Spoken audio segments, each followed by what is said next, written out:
ndahamagarira abakenyezi rero kuja mu migambwe bakamenya ko abagabo kugira ngo binjire mu nzego zifata ingingo z'igihugu baca mu migambwe, baca mu mashirahamwe.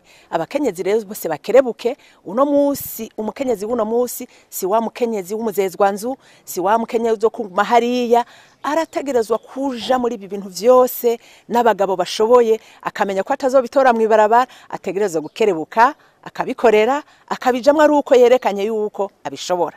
Abakenyezi rero leta irazi yuko itegerezwa kubashiramwo mu bibanza bifata ingingo kubera uruhara rwabo ni ntangere. Akamo rero noyitera nuko ivy'amategeko aturekurira vyovyo vyubahirizwa ukuri kwamye.